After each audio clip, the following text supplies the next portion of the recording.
Hello everyone. MP के classes YouTube channel में आप सभी का स्वागत है। आज हम यूनिट थर्ड एसी सर्किट्स का पार्ट 2 स्टडी करेंगे। एसी मूल सिद्धांतों की महत्वपूर्ण परिभाषाएं, important definitions of AC fundamentals. Question number 2, explain the following definition of for alternating current. प्रत्यावर्ती धारा के लिए निम्नलिखित परिभाषाएं समझाइए। 8 मार्क्स क्वेश्चन आया हुआ है। वह धारा जो समय के नियमित अंतराल पर अपनी दिशा तथा परिमाण यानी कि वैल्यू बदलती रहती है उसको प्रत्यावर्ती धारा कहते हैं। वह धारा जो समय के नियमित अंतराल पर अपनी दिशा और परिमाण यानी कि वैल्यू बदलती रहती है उसको हम कहते हैं अल्टरनेटिंग करंट या प्रत्यावर्ती धारा कहते हैं। अगर हम अल्टरनेटिंग क्वांटिटी बोलते हैं तो अल्टरनेटिंग क्वांटिटी मतलब करंट हो सकती है, वोल्टेज हो सकती है, पावर हो सकती है। यहाँ पे हमने एक वेवफॉर्म लिया है, एसी की साइकिल्स बना रखी है हमने। तो AC positive cycle, negative cycle मिला के एक कंप्लीट राउंड कंप्लीट होगा जिसको हम कहते हैं साइकिल। एसी के बाद पॉजिटिव होगी, वह नेगेटिव होगी। और इस पॉइंट पर आकर 180 डिग्री पर एसी की डायरेक्शन चेंज हो रही है, पॉजिटिव से नेगेटिव हो रही है। फिर 360 डिग्री पर वापस एसी पॉजिटिव हो जाएगी। इस तरह पॉजिटिव नेगेटिव साइकिल चलती रहेगी। और ये साइकिल डिपेंड करेंगी आपकी फ्रीक्वेंसी पर या आपकी आवृत्ति पर। जितनी आवृत्ति होगी उतनी ही साइकिल बनेगी। अगर 50 हर्ट्ज आवृत्ति होगी तो 50 फुल साइकिल बनेगी, कंप्लीट बनेगी। पॉजिटिव नेगेटिव मिला के हम एक साइकिल मानेंगे यहाँ से यहाँ तक 360 तक। वेवफॉर्म, प्रत्यावर्ती वोल्टेज या धारा और समय के बीच अंकित ग्राफ को हम वेवफॉर्म या वेव शेप कहते हैं। अल्टरनेटिव वोल्टेज और करंट में ग्राफ जो खींचा है हमने, अल्टरनेटिव वोल्टेज और टाइम में ग्राफ खींचा। इधर हमने वोल्टेज टाइम ले लिया है, इधर हमने वोल्टेज ले लिया है। तो ये पॉजिटिव हाफ साइकिल है, ये नेगेटिव हाफ साइकिल है। 0, 93, 180, 270, 60 डिग्री है यहाँ पे। यहाँ से यहाँ तक टी टाइम लग रहा है। ये पॉजिटिव हाफ साइकिल है, ये नेगेटिव हाफ साइकिल है। यहाँ पर ये पॉजिटिव मैक्सिमम वोल्टेज का, ये वोल्टेज का नेगेटिव मैक्सिमम। तो वोल्टेज और टाइम या करंट और टाइम के बीच हम ग्राफ खींचते हैं जिसको कहते हैं वेवफॉर्म। साइकिल, एसी के धनात्मक और ऋणात्मक हाफ साइकिल के एक चक्र को, पूर्ण सेट को एक साइकिल कहते हैं। एसी एक बार पॉजिटिव होगी यहाँ तक, ये पॉजिटिव है और मैक्सिमम हो जाएगी। एसी 180 के बाद एसी नेगेटिव होगी और मैक्सिमम होगी माइनस वी मैक्स।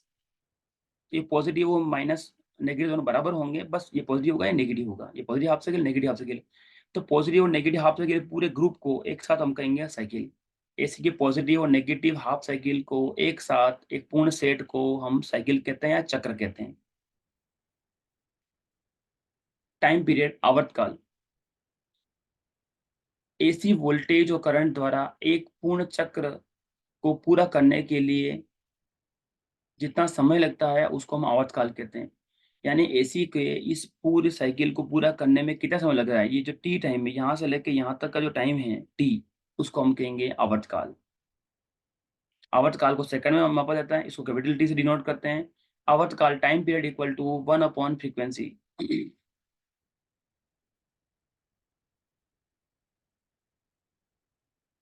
टी बराबर 1/f, जहां पर एफ एसी वोल्टेज की आवृत्ति हर्ट्ज में। तो अगर, तो ये डिपेंड करेगा फ्रीक्वेंसी के ऊपर कितनी आपकी टाइम पीरियड है। टी बराबर 1/f होता है।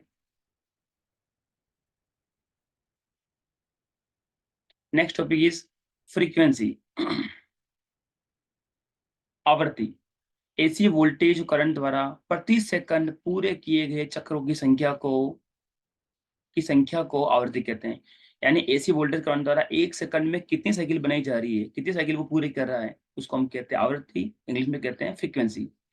यानी एक सेकंड में कितनी साइकिल बन रही है ये डिपेंड करेगा फ्रीक्वेंसी पर।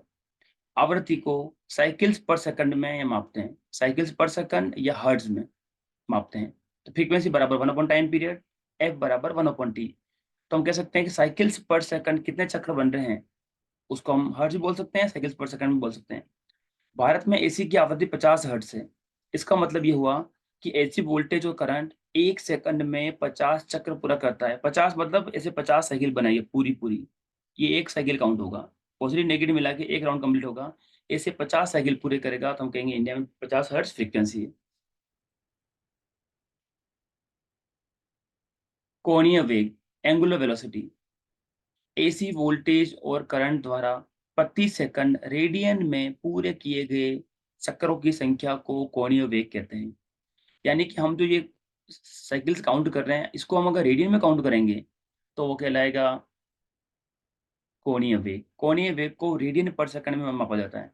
हम जो साइकिल की संख्या काउंट कर रहे थे, वो साइकिल की संख्या को हम रेडियन पर सेकंड में काउंट करना है, कि 1 सेकंड में कितने रेडियन हुए। तो कोणीय वेग को रेडियन पर सेकंड में मापा जाता है। इसका फॉर्मूला होता है ओमेगा बराबर 2πf, और हम जानते हैं कि फ्रीक्वेंसी बराबर होता है 1/t।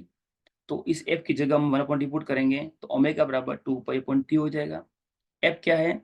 एसी की आवृत्ति हर्ट्ज में, t एसी का आवर्तकाल सेकंड में, और एक साइकिल बराबर होता है 2π रेडियन। एक साइकिल अगर एसी कंप्लीट करता है, तो हम मानेंगे कि 2π रेडियन उसने कवर कर लिया है। जैसे जितनी साइकिल हो गई, उसको आप 2π से मल्टीपल कर लेंगे, तो वो आपके कोणीय वेग का आंसर आ जाएगा। जितनी साइकिल हुई, उसको आपको 2π से मल्टीपल करना है, क्योंकि एसी एक साइकिल में 2π रेडियन चलता है।